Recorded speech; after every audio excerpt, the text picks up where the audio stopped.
here's some advice you've probably heard before. Fake it till you make it.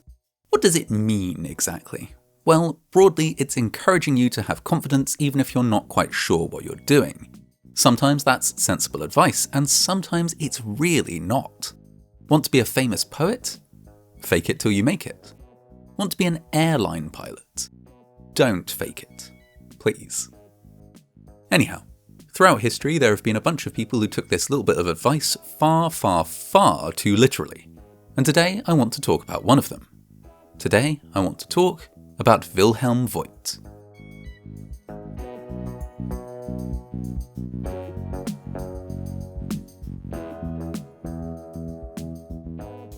Most of this story takes place in Prussia, which quite notably isn't there anymore. The history of Prussia is long and complicated and not hugely funny, although it definitely has its highlights if you like potatoes. So we'll skip most of it.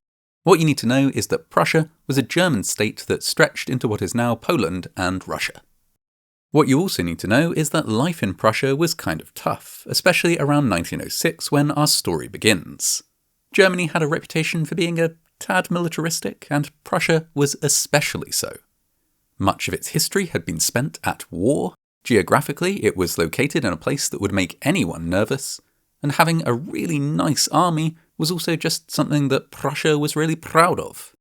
So, in Prussia, the military was all important, and everything ran in military fashion. That meant bureaucracy. Lots of bureaucracy. You needed a permit for basically everything.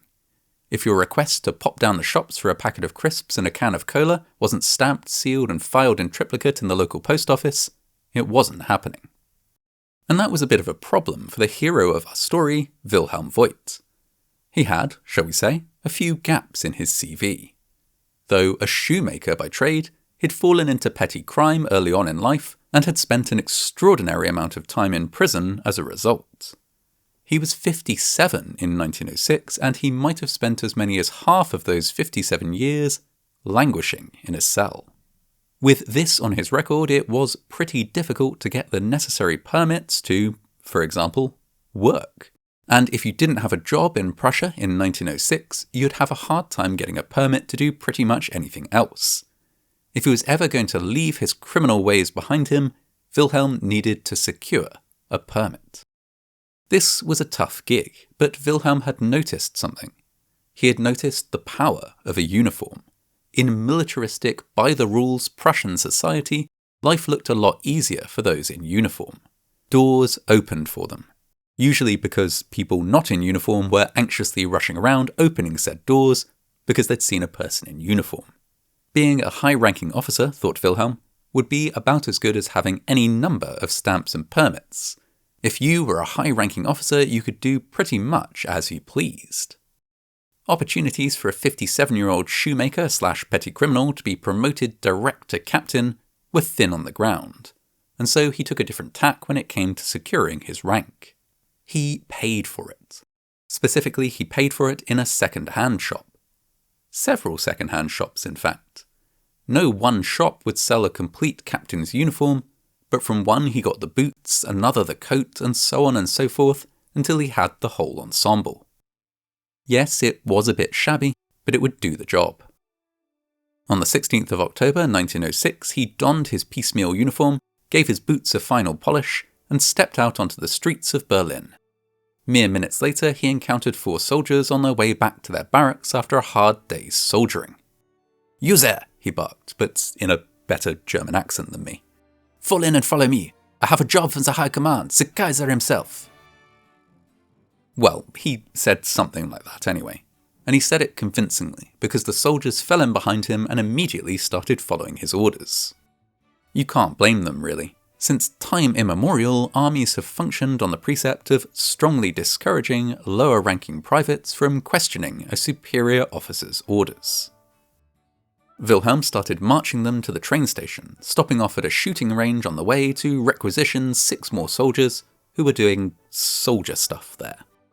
He now had 10 armed men under his command, all of whom were convinced that they'd been recruited for a super-secret special mission.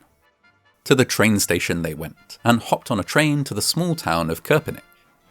When they arrived, Wilhelm marched his crew directly to City Hall, barged into the mayor's office and pronounced the town's treasurer and the mayor himself under arrest. The charge? Something corruption related. The mayor was, of course, aghast and demanded to see Wilhelm's warrant. Wilhelm, of course, didn't have a warrant, so he pulled off a big brain move and just pointed to the 10 men with guns who were doing everything he said. They were his warrant, he told the mayor. And, quite sensibly, the mayor didn't argue any further. Instead, he was required to open up the town coffers and surrender every pfennig therein to Wilhelm for safekeeping while the matter was investigated. While they counted out the cash, Wilhelm dispatched a man to the local post office to forbid any calls to Berlin for the next hour. Bit suspicious, but at this point, nobody was really questioning anything. The mayor and the treasurer helped Wilhelm load up the money, presumably into big bags with a dollar sign on them, and Wilhelm gave the heist an official flourish by writing out and stamping a receipt for the haul. 4,002 marks and 37 pfennigs. For perspective, that amount is about equivalent to 40,000 US dollars and 37 pfennigs in today's money. Oh, and icing on the cake, he signed the receipt with the name of an old prison warden he'd had last time he was locked up. Money in hand, Wilhelm set his tiny private army to guard the town hall and take the prisoners to Berlin. He, meanwhile, disappeared to attend to some important business. That important business turned out to be locking himself in a toilet stall in the train station, changing into civilian clothes, and then sauntering off with his ill-gotten gains. The indignant mayor and his treasurer were taken to Berlin, where it emerged that nobody had any idea why the guy had been arrested. Very quickly, the pfennig dropped. They'd been scammed. The captain that had masterminded the whole operation had been no captain at all, just some guy in a costume with a really convincing moustache. Wilhelm Voigt was now a wanted man, and it would have served him well to vanish. He might have done so, even, if his crime hadn't made quite such a splash. Far from being indignant, the German people were actually rather impressed by what he'd pulled off, and his identity quickly became the talk of the country. He was given the ironic title of the Captain of Kopenick by the papers, who all published descriptions of him. It wasn't long before an old cellmate of his recognised his description and snitched. Wilhelm was arrested just a few days later. In a testament to how convincing he could be under pressure, though, he was able to persuade the arresting officers to let him finish his breakfast before hauling him off to prison. Wilhelm was no stranger to the court system, but for this particular offence he found himself treated rather better than he was used to. If there's a lesson here, I guess it's that when you do a crime, make sure it's a really funny one, because you'll fare a lot better when you're caught. I suppose it also helped that there was a general apprehension that Wilhelm wasn't in it for the money. Although he'd definitely been sure not to leave a single mark behind, it was rumoured that what he'd actually been after was a work permit to enable him to earn an honest living. Whether that's true or not, it definitely helped to give him a sympathetic air. In the end, Wilhelm was sentenced to 4 years, which sounds harsh but is actually quite lenient given his crimes. The judge also shook his hand and wished him well, even as he sent him to prison. And after just a year or so of incarceration, during which I imagine he was a bit of a celebrity among inmates, he was let out. The Kaiser himself, it turned out, had heard about Wilhelm's little adventure and thought it was a pretty cool story. He called Wilhelm an amiable scoundrel and chucked him a cheeky little pardon for his crimes. Papers around the world also had a field day with this one. Even in 1906, before any of the really bad stuff, Germany had a reputation as being militaristic and rules-obsessed, and this played right into that stereotype. Most of the articles were written with a kind of knowing eye roll. Look how gullible the Germans are. All it takes is a shouty man with a nice coat and a moustache, and they'll do literally anything they're told. If you're familiar with a little something called the Second World War, you'll know that this turned out to be quite horribly true. But at the same time, it's worth pointing out that this probably wasn't just a German thing. Someone like Wilhelm could have pulled off something like this in most countries with a military at that point in history. People do, you see, have a tendency to do what they're told if the person doing the telling is wearing some kind of uniform.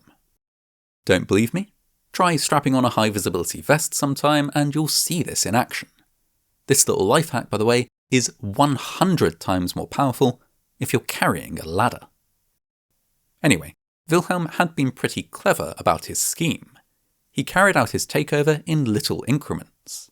No soldier was ever going to disobey a direct order from a captain, especially if that order was just to follow them down the street. And once he had 4 men under his command, further recruits were hardly going to question the legitimacy of the operation. If it wasn't all on the up and up, how had he got the first 4 recruits? Add in a forged requisition order that he didn't allow anyone to take a close look at, plus the uniform, plus his overwhelming confidence, and he made a pretty compelling case. Whatever else it might have been, the heist was cleverly done. For his cleverness, Wilhelm reaped an ample reward. Upon his release from prison, he was far too famous ever to impersonate a member of the military again, but he didn't have to. Opportunities fell at his feet. He toured the country, telling his story and performing a stage version of it in variety shows. People queued up to get his autograph. Waxworks of him appeared in museums across Germany, and one even made it to Madame Tussauds in London. He was invited to record his tale of deception on a gramophone record so that people could listen from afar, and one wealthy dowager was so taken with him that she sorted him out with a pension so that he could live on in comfort for the rest of his days. The rest of his days, alas, weren't that long. He'd made it through World War I, but fell on hard times in the aftermath despite his pension. To be fair, the whole country was not in great shape after World War I. His glory days behind him, Wilhelm died in 1922. Over the years that followed, statues and plaques went up to celebrate the amiable scoundrel Wilhelm Voigt, and he became something of a beloved national hero. Multiple films were made about him and his exploits, including one featuring the legendary clown Emmett Kelly. They say that crime doesn't pay, but in Wilhelm's case it definitely did. And they also say fake it till you make it, and normally that advice should be used selectively. Very selectively. But in Wilhelm Voigt, the Captain of Kopenick, we see someone who very much faked it, and made history at the same time.